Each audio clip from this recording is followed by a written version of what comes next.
Welcome back to episode 9 of the In Our Headspace podcast. Right now, it is just me.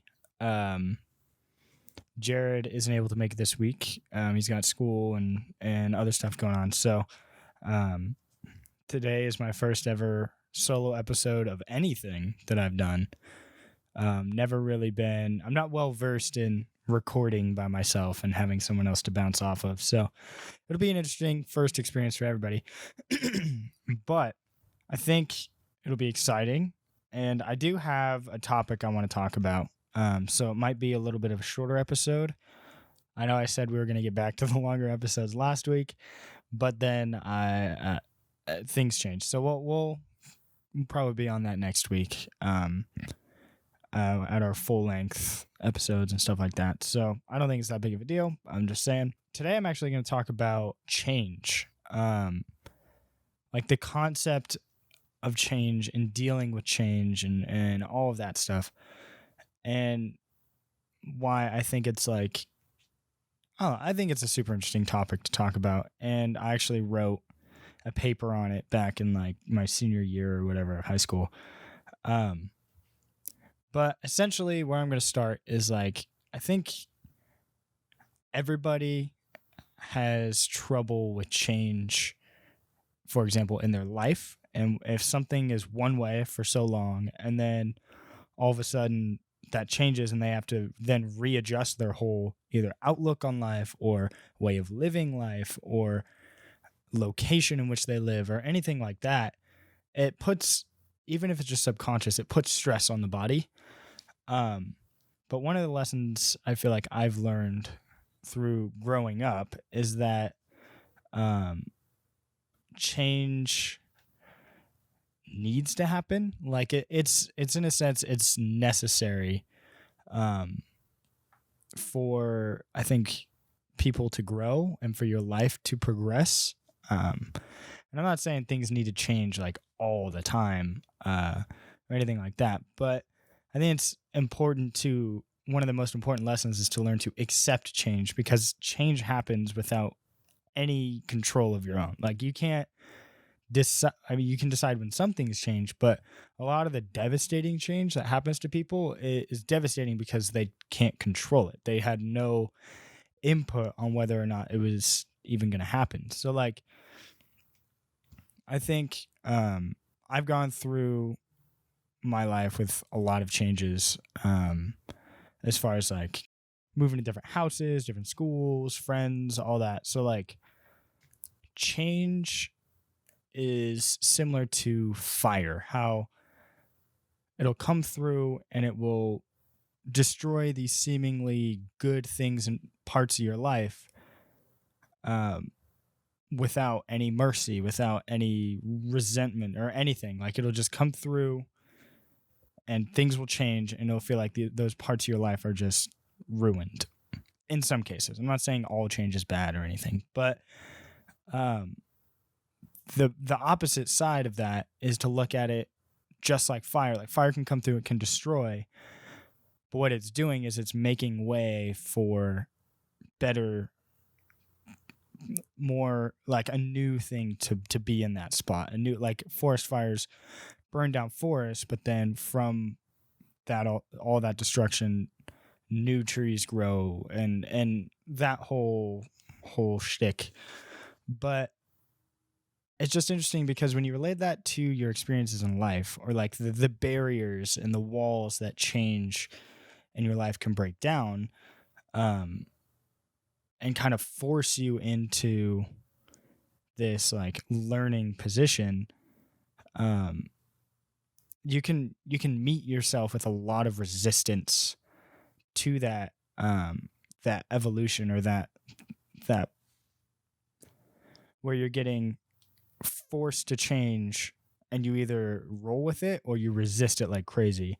And if you resist it, I think that just makes it harder on yourself and it keeps you from learning the things that you should try to learn. Because I'm a big believer in, even in really bad situations, you should always, the best you can do in a worst case scenario is try to get something out of it. As far as like learning something or or understanding why it happened, or taking this aspect of why it happened and applying it in the future so it doesn't happen again. Like, there's always something that you can learn from almost every bad situation, same as good situation. But as far as dealing with bad situations, I think it's really important to understand, like, there's always going to be first of all, there's always going to be bad situations happening. Like, there's never going to be a period in life where, like, everything's just amazing and good. Like, there's always something going on. And that seems really pessimistic, but I mean that in a sense of, once you understand that, things seem less bad, I guess. Like, once you recognize, oh, it's normal for something like this to happen, it becomes less devastating, and you can actually, it gives you this sense of, like, control over your own life, which I think is extremely important to have. Because if you don't have control, and I've touched on this in previous episodes, but if you don't have control over what you're doing in life or what's happening to you, it can put you in this, like, state where you're just kind of floating and you're tumbling through life, and things are just happening to you and you're not actually taking initiative. And it can cause really bad anxiety. It can cause bad, like, insecurity issues and all that, because you don't feel like you're in control of anything, and everything's just at the whim of fate. And sometimes people live that way because they want to and they like to, which is fine. But I'm mostly talking about if you're going through something that's, like, a not positive thing, as far as, like, being out of your control, I think it's a comforting feeling to know, at least from my experiences, that, like, change is supposed to happen. It's over. In the end, it's a good thing. If you can get out of it and look back on it, that's, I think, an overall positive, because you've made it through. And once you've made it through one bad thing, you can get through the next bad thing. And then there's tiers of it. But, like, all that to say, I think it's just fascinating. And I didn't even funny thing about me saying this wasn't instigated by any current events. But it just hit me that it kind of is topical. Like, it makes sense. There's going to be a lot of change that happens in the near future for our country due to the election. Whoever wins or loses or whatever goes down, there's going to be change. And that's the whole point of this cycle, is for change. And not to be all, I'm not trying to be political or, oh, don't worry, guys. Like, that wasn't even the initial goal of this, but it just hit me that it kind of relates to dealing with this change is actually, it can be made easier if you just understand it. And I think that leads on to my next thing I was wanting to talk about, was once you understand something, you're obviously less scared of it, because you know how it works, you know what's coming, and it gives you that control.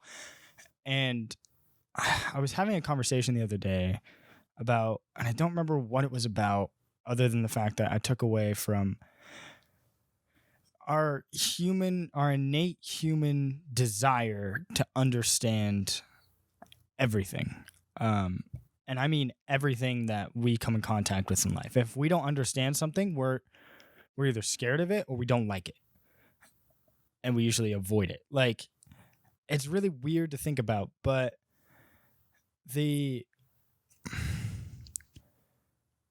it's part of humans' journey throughout however long we've been here to observe everything around us, and just, like, it's basically like how science is. Like, we just try to figure out how every little thing operates and works, so we can either control it or use it for our own advantage, or work around it. Like, it's all of these things. But the irony of it is, we don't seem to try to understand, I guess, other people as much as we try to understand the things around us or our environment. And this is all just off the top of my head. Like, I'm kind of rambling, but it's fascinating to me that there's so much capacity to be closed-minded in terms of once someone believes one thing, they can't fathom someone else believing a different thing. And I know it's so weird that it keeps looping back on, maybe my brain subconsciously is thinking about all this stuff because of what's going on, but I'm totally not trying to make any statements here. I'm just saying, like, just as a fact of life, humans have been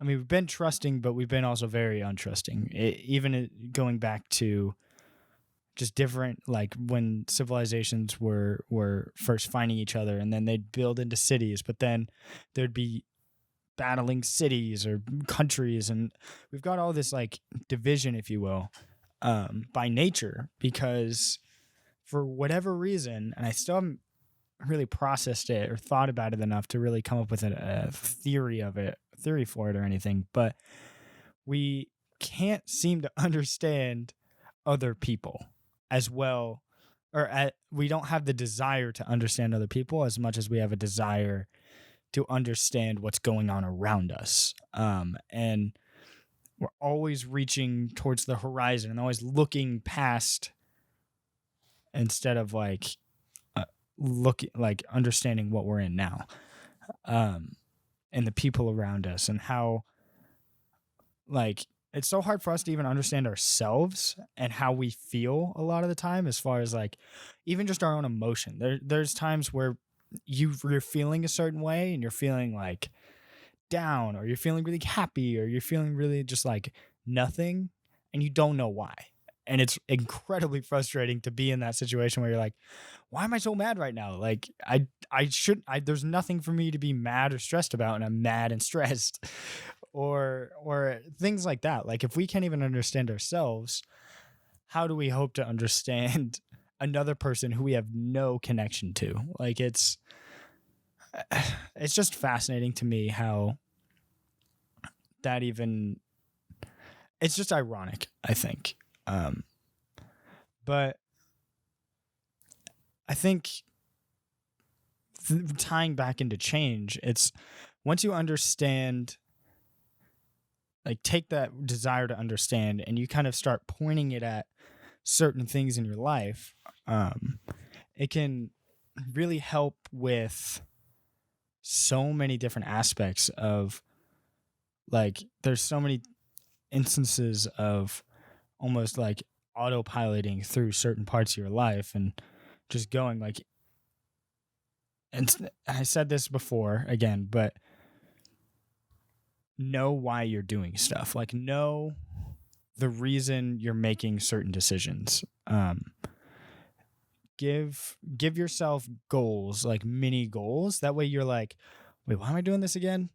Oh yeah, because of this. Like, a personal example would be right now. Like, I'm doing this thing I am very not practiced in as far as doing solo stuff. Like, I feel like we've gotten the hang of doing the podcast together pretty well. Incredibly strange doing it for myself, but I'm able to get into these like little rants where I can just speak from my mind. But I think the thing that's like getting me over this big hill of difficulty or change is like, my goal is to like be consistent with this podcast, is to I don't want to have nothing to put out this week, so I'm making it happen. However poorly this episode might come out, because it probably isn't going to be as interesting, me just rambling about things I think, compared to Jared and I bouncing off of each other. And I think that's a lot of the appeal to this. But I want to be, since I believe these things, since I am talking about these things and trying to convey those to other people, I should probably practice it. Like, I think it's important that if I'm going to practice, it comes back to the concept of practicing what you preach. If I believe one thing, I probably shouldn't go and do the opposite. If I believe that you should set these goals, or you should commit to what you're doing and all that, I want to be doing it. And me knowing why I'm doing this podcast, I'm able to kind of pull something from within me I probably wouldn't do on my own. I probably wouldn't go and just record an episode of a podcast right now if I hadn't done these past 8 episodes. And I want to hold myself to it, and I want to be good on our word for having an episode out every week.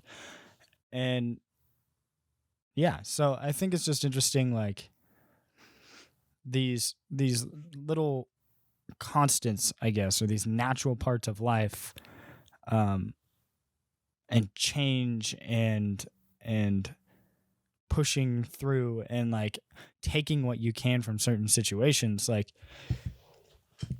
I think it's a really important thing that I feel like somehow it got missed from a large group of people from whatever time. Like, I'd say most people. I'm not even trying, and I realize I sound like I'm trying to like, I'm not trying to put anybody down or anything like that. I just think like I want to speak my mind about how I feel things.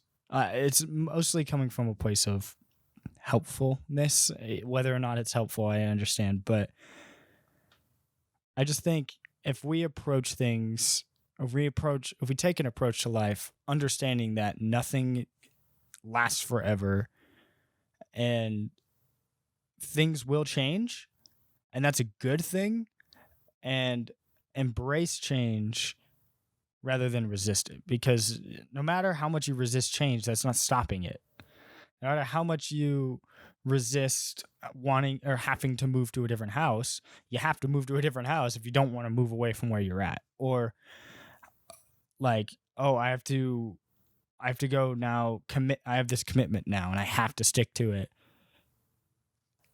There's certain situations where, yeah, I guess you could call it a relapse on that commitment and just stop doing it. Like, I could just, you know what? Let's just take a 1 week break from the podcast. But to be honest, I don't want to have to like go and post everywhere. Like, by the way, no episode. Like, I would feel guilty, not for anybody's expectations, not for anybody's requirements, for anything other than myself. I'm holding myself to a certain standard.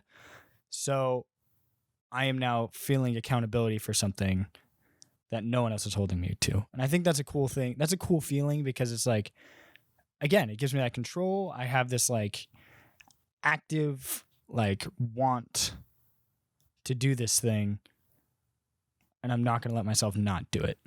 A good example is, and I said the channel once before, but my YouTube channel, which I don't think anybody should look up, merely on the fact that like it's not something I'm super proud of yet. I really enjoyed doing it, but I haven't posted on that YouTube channel since like February or something like that. And before that, I hadn't posted since like that previous November, like a year ago.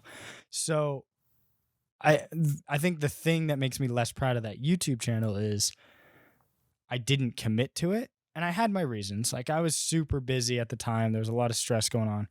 So like, it wasn't good for me to commit to the YouTube channel at the time, but that's also because maybe I didn't start the YouTube channel at a good time in my life, or at the proper moment. So I might go back. Well, not might. I will be going back, and like we will be more active on that channel at some point. But my whole point to this is I learned the lesson once. I tried to commit to it. I was like, I'm going to do this. We did all this work for it. Got these like, I made a whole opening animation. I made an outro animation. We bought these games to play. We organized time and scheduled time out together, and then we recorded it. And then I went through and I fairly heavily edited each video and then put them out, because I was like, in order to even get the ball rolling, you got to push the ball, you know? And so the first couple videos on that channel are like not good in my opinion, but they're experience and they're there. And I was trying to get myself on a schedule to like push myself to to motivate myself. But I think where the conflict came there within myself was the fact that it was so much work and it was so exhausting on top of my current job as well. So it was like I would go to work and then feel good and then come home and be like, ugh, now I got to do more work. And then I'd do all that work until like 10 o'clock at night. And then I'd be like, ugh, well, I don't feel like I had an evening. And then the next day I'd do the same thing. So it was like, it really wore it down on me really fast. And that was just a learning experience as far as creating stuff goes, is you don't want to run yourself into the ground because that'll make the whole product itself suffer. And that's why with this podcast, it's like we only do one a week. It's pretty casual, fairly low editing. People don't know this. Well, some people do, but they're surprised when I tell them I edit this podcast.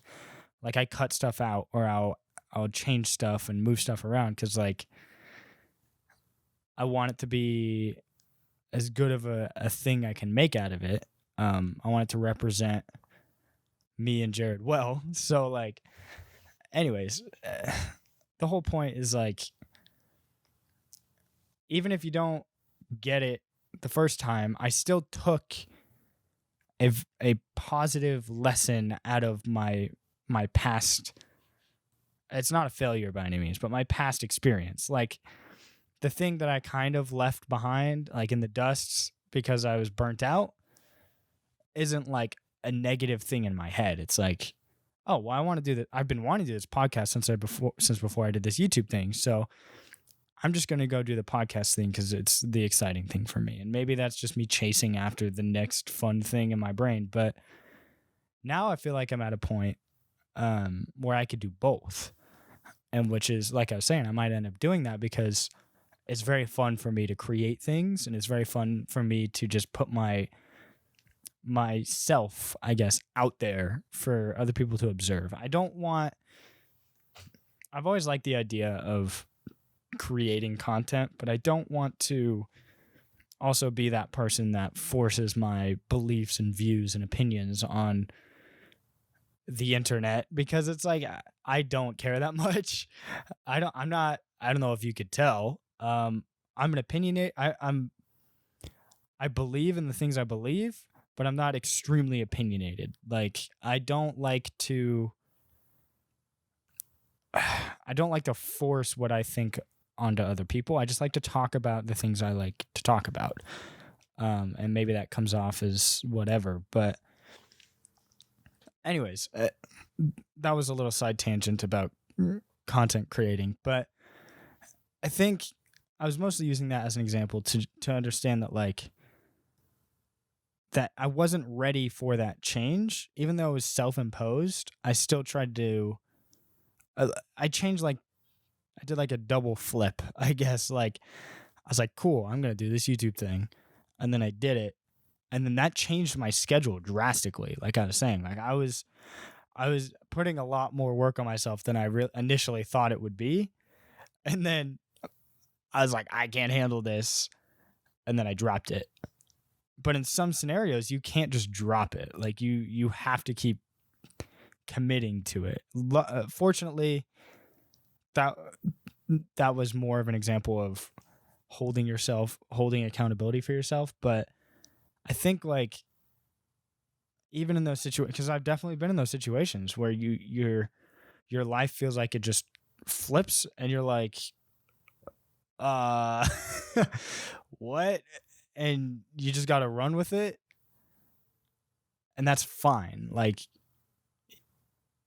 the biggest thing that you need to know when going through that is like life keeps moving. Like you're just going to have to keep walking forward, because as long as you keep your feet moving, you're fine. You won't stagnate. And I feel like stagnation, in my opinion, I know I've stated this, but stagnation is bad.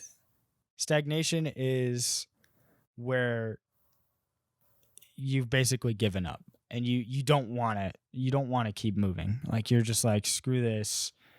And that's my definition, at least. You're just like in a state where you're like, I don't want to do this anymore.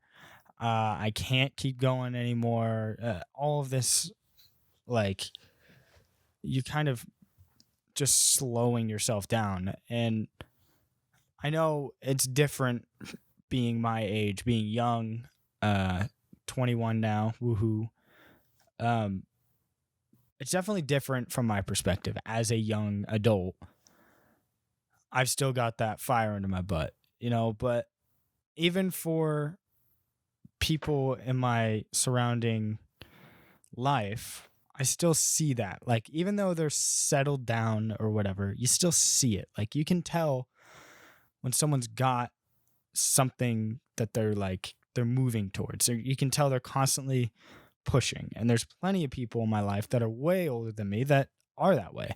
And so I don't want to make it seem like, oh, well, I'm just young and naive and it's natural for me to feel this extreme motivation, because it can get it will definitely slow down as I get older. I understand that, but I don't know. I don't know where. It's kind of a dead end point, if I'm being honest, but it's mostly just raw thoughts. Like, I'm just speaking from the top of my head, and I think these few topics that I've talked about are like a little bit preachy, but it's how I think, it's how I believe. I kind of just want to share it, especially this is a shorter episode. Like, we're nearing the end already. I apologize if that's sad news. But I just wanted to, I picked some topics that I felt strongly about, so I felt motivated to actually ramble on about them, because if I don't do that, then anyways, I'm screwed. Anyways, that was episode 9. I know it's shorter, but that's all good. It's probably our shortest episode yet, but setting records here. Don't forget, we've got all social medias, Instagram, Twitter, Facebook. I almost forgot Facebook. We're on YouTube, we're on Spotify, and we're on Apple Podcasts. So if you want to listen to us on YouTube, Apple Podcasts, or Spotify, that's up to you. Go ahead and follow us on social medias for you just get notified every time we set out a new episode. I put a little snippet up, the whole thing, and it also helps spreads awareness about us and our show. But I think the biggest thing is if you listen on Apple Podcasts, it'd be cool if you left some sort of rating. Don't have to leave a review or anything, but the rating helps when people at a glance, But anyways, yeah, that was episode 9, talking about just quite literally just inside my head. So I guess that's a very fitting for this for the show. But yeah, hope you enjoyed, and hopefully we'll have Jared back on next week, and we'll do a full episode. So sweet. Thanks for listening. Bye bye.